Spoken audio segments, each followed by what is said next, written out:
तो रुक, मैं तेरे लिए दूध लेकर आती हूँ, दूध पी ले। मैं दूध नहीं पीता, मुझे खून चाहिए।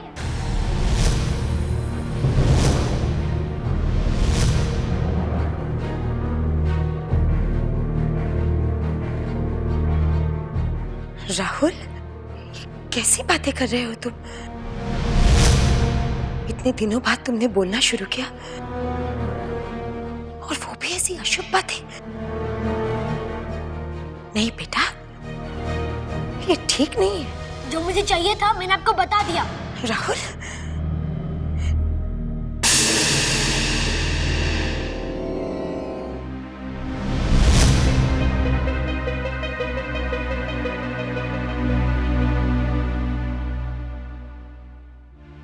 चुप रहता था वही ठीक था, जुबान खोली तो कैसी कैसी बातें कर रहा है।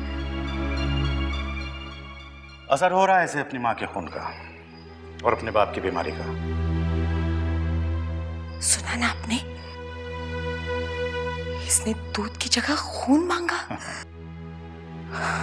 सरक जाएगा ये भी अपने बाप की तरह। मतलब वही जो हमने देखा,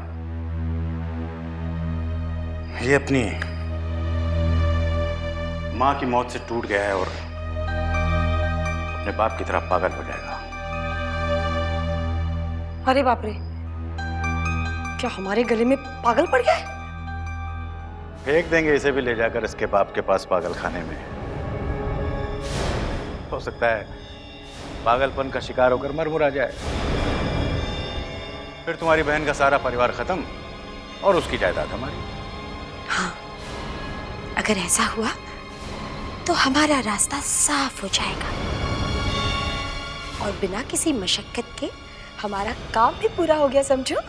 देखो, अगली बार जब भी तुम मुझसे दूध पूछो तो कोई ना कोई पड़ोसन आसपास जरूर होनी चाहिए।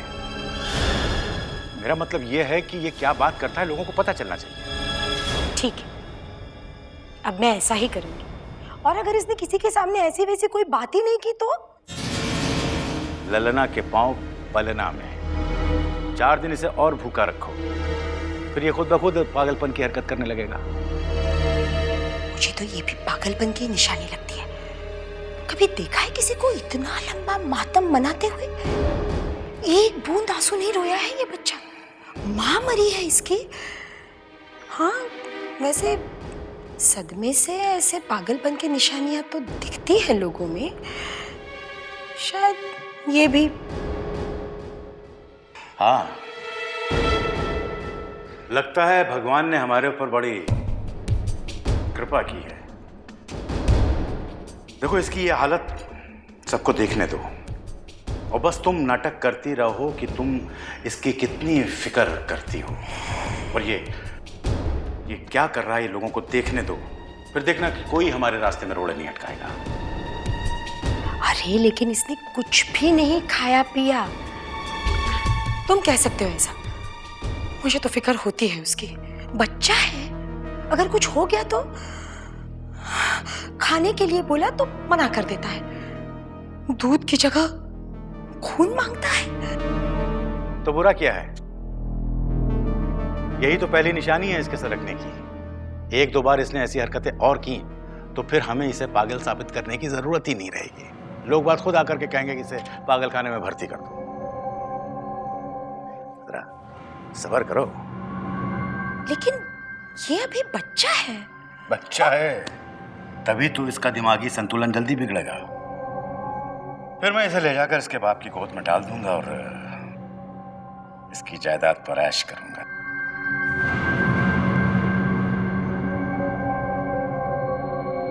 अकेले ही ऐश करेंगे? मैं भी तो आई।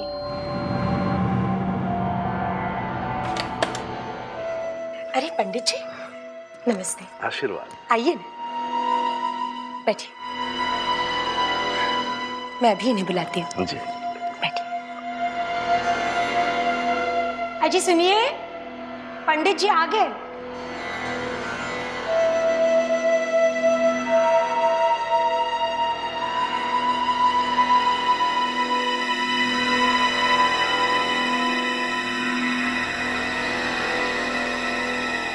प्रणाम। आशीर्वाद आशीर्वाद। कहो यजमान, कुछ मंगल कार्य सूझा है? पंडित जी वो क्या है कि हमारी पत्नी की बहन गुजर गई हैं और वो उनके बेटे को अपने साथ ले आई हैं। उसको विधिवत गोद लेना चाहते हैं। बहुत ही नेक विचार है। आपके जैसे सुलझे व्यक्ति के साथ इस कार्य को करने में हमें बहुत खुशी होगी। एक बात कहना चाहती हूँ पंडित जी, इससे पहले कि हम सारे रस्मों रिवाज निभाएं, मैं चाहती हूँ एक बार आप बच्चे की जन्म पत्री देख लें। जो कुछ भी हो वो उसके अनुसार हो, क्यों जी? हाँ।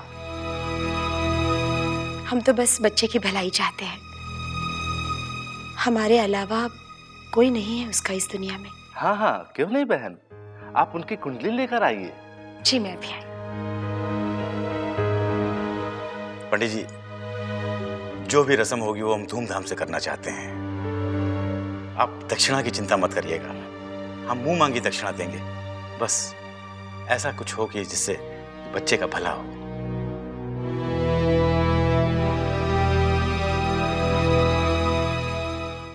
लीजिए।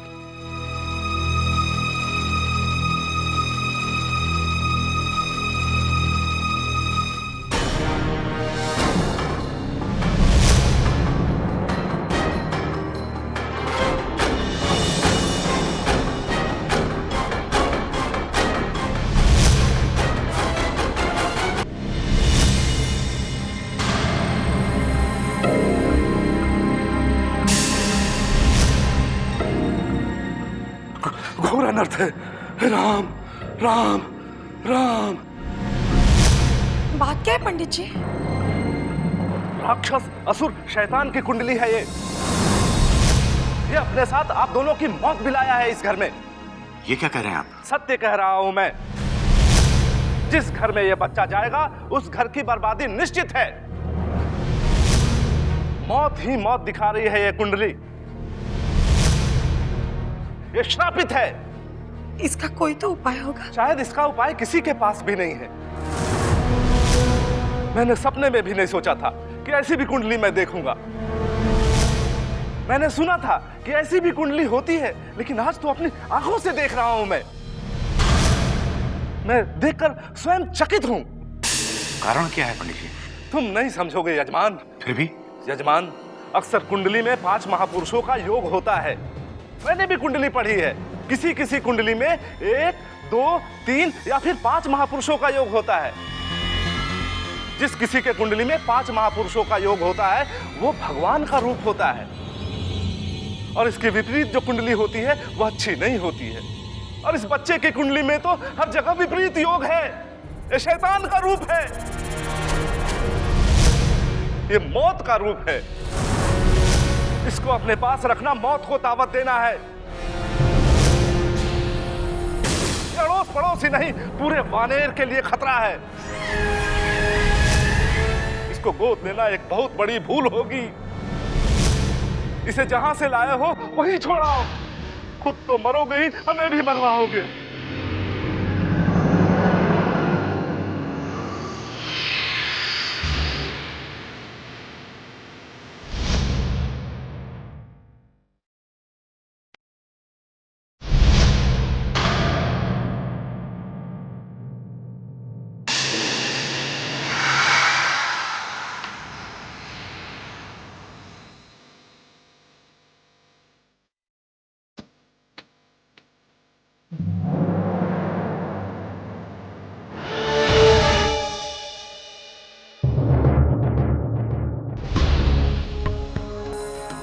सबकी मौत बनकर आया हूं मैं। यही कहा ना उस पंडित ने। देखो बेटा, पंडितों का काम ही डराना होता है। हाँ, सब ढोंगी हैं। ये सब पैसे का खेल है बेटा। अभी अभी पंडित कह के गया ना, इसका कोई इलाज नहीं है। 10-15 हजार उसे दिखाएंगे तो फट से किसी भगवान की पूजा करके सब कुछ ठीक कर देगा। क्यों जी? हाँ हाँ बिल्कुल, और क्या। फिर लिया उसका नाम मेरे सामने। क्या तुम्हारा भगवान पैसों में बिकता है? क्या कीमत चुकाने पर वो होली को टाल सकता है? मुझे तो लगता है तुम्हारा भगवान कुछ नहीं कर सकता। बेटा तुम्हारे साथ जो कुछ भी हुआ है उसके बाद तुम्हारा भगवान में से विश्वास उठ जाना लाजमी है, लेकिन वो है, ऊपर वाला एक ऐसी ताकत है जो जब चाहे सब कुछ कर सकता है। चुनौती देता हूँ तुम्हारे भगवान को, दिखाओ उसकी ताकत। देखो बेटा, इन सब बातों में कुछ नहीं रखा है। अभी पूरी जिंदगी पड़ी है सच्चाई जानने के लिए। बेहतर होगा कि तुम कुछ खा पी लो, वरना तुम्हारी सेहत खराब हो जाएगी। क्यों अपनी जान को खतरे में डाल रहे हो? सुना नहीं तुम्हारे पंडित ने क्या कहा? मैं मौत हूँ और मौत की जान खतरे में नहीं पड़ सकती। ऐसी बातें नहीं करते बेटा, किसी ने सुन लिया तो गजब हो जाएगा। लोग तुम्हें पागल समझने लगेंगे। अपनी दीदी को तो पहले ही खो चुकी हूं मैं। जीजाजी भी पागल खाने में है। कहीं ऐसे ना हो कि लोग तुम्हें भी गलत समझने लगे। मुझे लोगों की परवाह नहीं है। अगर आपको है तो आप मुझे यहाँ क्यों लाए? बेटा, हम तो तुम्हें अपना समझ कर लाए थे। इसी में आपकी भलाई है। हमें तो सिर्फ तुम्हारी भलाई देखनी है बेटा। दीदी नहीं रही, उसका बच्चा दर दर की ठोकरें खाए, ये हमें मंजूर नहीं। मैं तुम्हारी बहन सुधा मल्होत्रा का बेटा नहीं हूँ। मेरी माँ तो संगरोली के जंगलों में मेरा इंतजार कर रही है।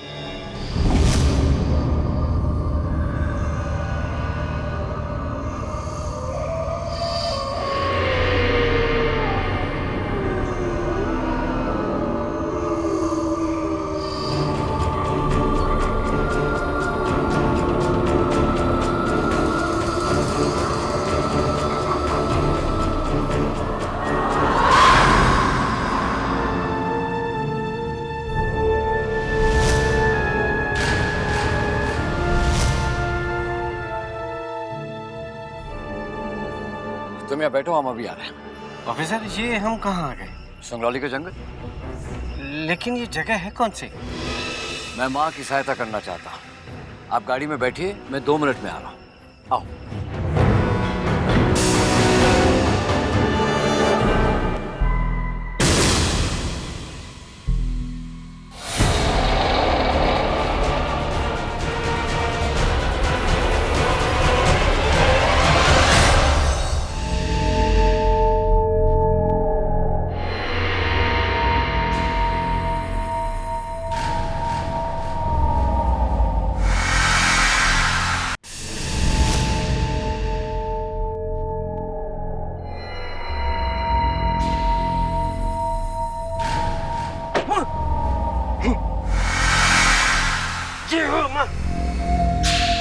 तू यहाँ अपने आप आया है या तुझे कोई छोड़ के गया है?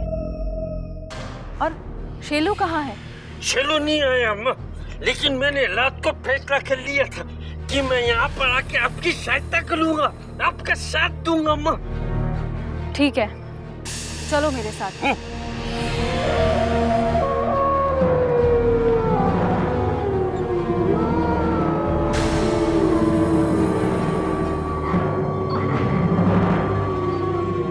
दोनों यहाँ आसपास जाकर छुप जाओ और चुपचाप देखते रहना जो हो रहा है, और शोर मत मचाना।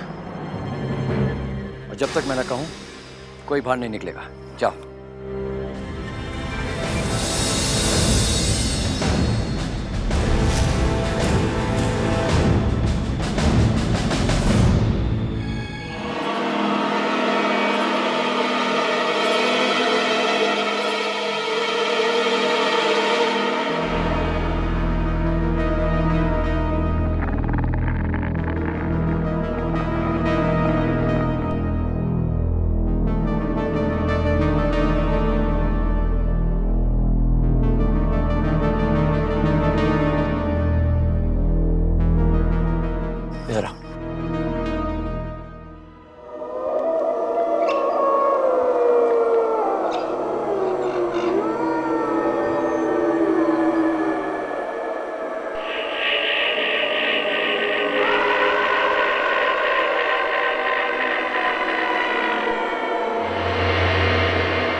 यही वो जगह है जहाँ तुम्हारे दाता का जन्म हुआ था। दाता का जन्म इधर हुआ था? अजय जी दाता।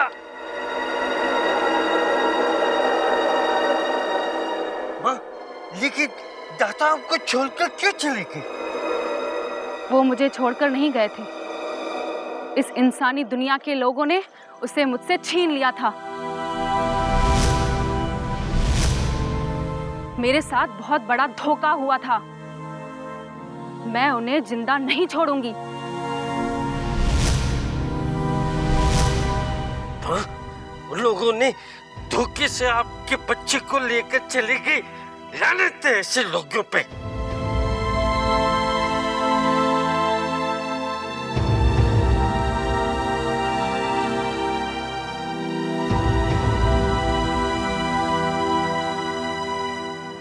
यही वो जगह है जहाँ सब कुछ हुआ था। इसी पेड़ के नीचे मैं दर्द से कराह रही थी, क्योंकि मैं मां बनने वाली थी। दर्द इतना ज्यादा था कि मैं चीखने चिल्लाने लगी, क्योंकि पैदा होने वाला बच्चा कोई साधारण बच्चा नहीं था।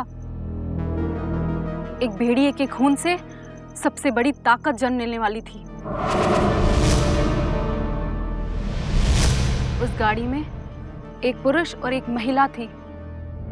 मुझे इतना दर्द था कि मैं उन्हें अच्छी तरह देख भी नहीं पाई। फिर जन्म लिया बच्चे ने। उसके पैदा होते ही मैं बेहोश हो गई। वो पुरुष हमें यहाँ से ले गया और जब मुझे होश आया तब तक वो मुझे अपने बच्चे से अलग कर चुका था। मैं पागलों की तरह चीखी चिल्लाई। अस्पताल का कोना कोना छान मारा मैंने, लेकिन तब तक मेरा बच्चा मुझसे बहुत दूर जा चुका था। मेरे क्रोध की सीमा नहीं रही। जलाकर खाक कर दिया मैंने उस अस्पताल को।